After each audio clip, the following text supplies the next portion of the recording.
Anything shift in your understanding of why you're doing what you're doing, why we're here and where we're going? I think what shifted for me was the magnitude of the problem and how common it is in our world. So I've worked a lot at a species level, and that's because that's where the legislation protects and where you can actually act. But I think I hadn't expected. So when we're looking at a species, a koala or a Tasmanian devil, and we see the same problems playing out for species all around Australia, and it's the same threats impacting them. I think what I was a bit blown away about is that it's happening at an ecosystem level, and we're starting to think about that now.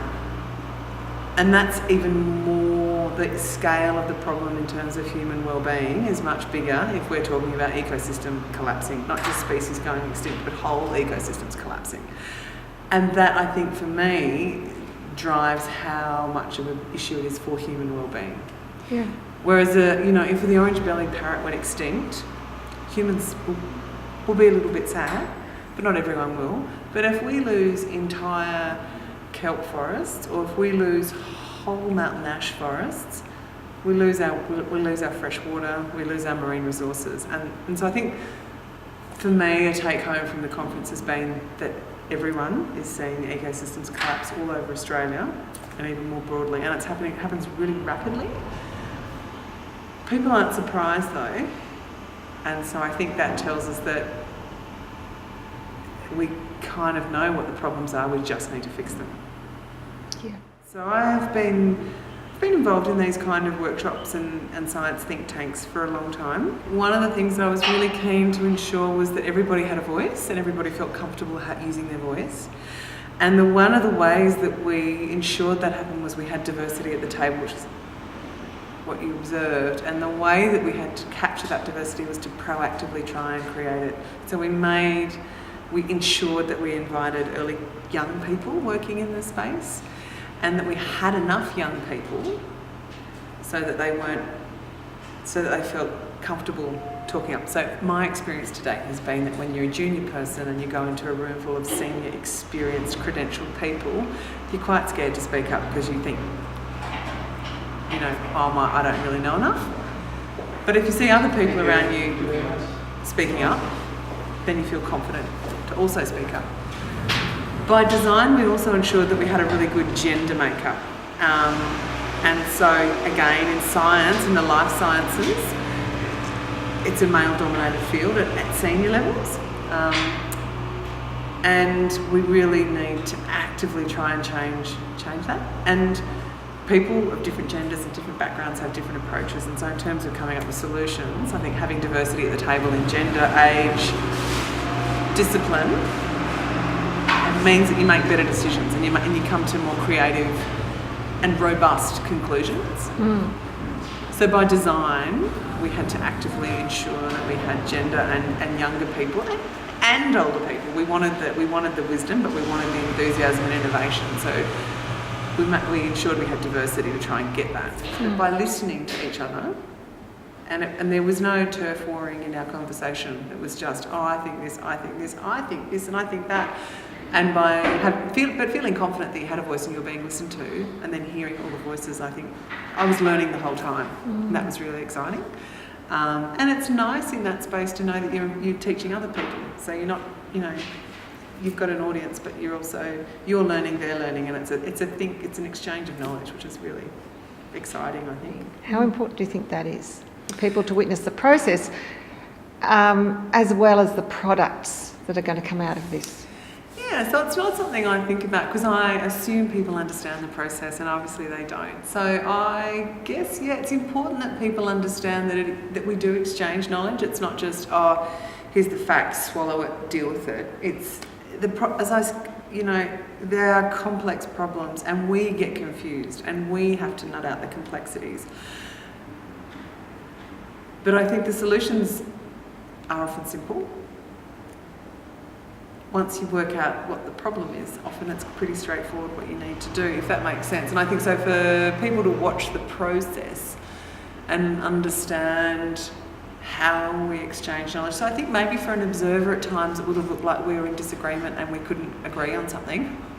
But actually it's kind of part of the process. And science is that, I challenge you, prove it to me. It's where's the evidence? What do I do with that information?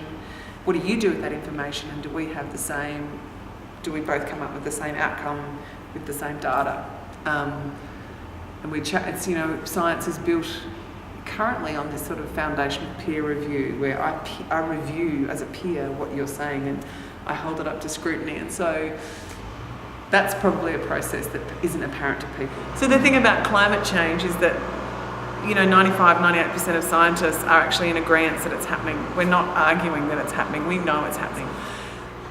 The issues that we're dealing with are, we are still trying to work out terms and conditions. We all understand that ecosystems are at threat and are collapsing. And we kind of unpack the nuances of what, has it collapsed? Is it irreversible? Can we still do something for this ecosystem?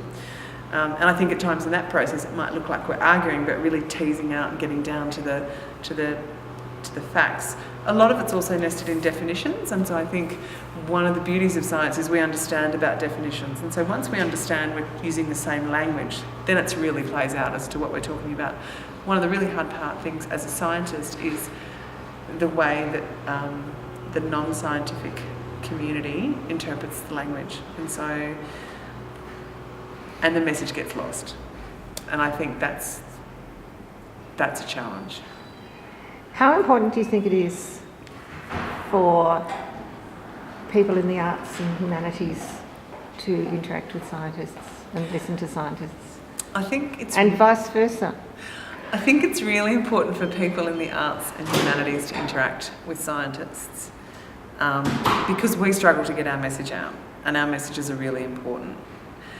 We are also trained to be data-driven, fact-driven, and to stay within the confines and within confidence boundaries. And we're also trained to be succinct and to get the point across in a very factual, it's an institutionalised, structured way we deliver information. So I think the beauty of working of people in humanities and arts listening to us is they can learn they can hear our message, but they can do much more creative and reach people in a different way than we do. I think scientists, when I talk to artists, or when artists come to me, or people in the humanities, I think what's a really good lesson for me is to just, what is my message and what is it?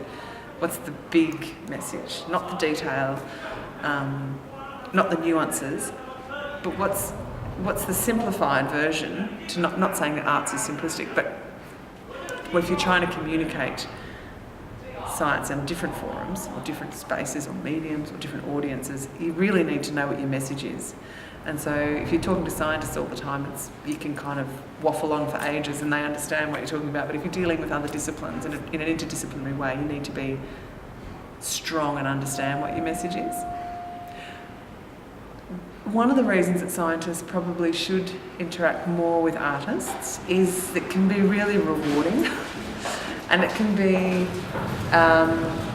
really exciting to watch another person's interpretation of what you study all the time. So I might study a plant, and I've been studying it for 10 years, and I think it's really beautiful. But I in my opinion, it's about the size of its leaves, its growth rate, how many seeds does it produce, and then to watch what that means, what that plant means to an artist. It can be something completely different, but equally as valuable and beautiful and valid. Has an artist ever revealed to you aspects of your species to consider from a scientific point of view? Have they opened up new questions for you to ask as a scientist?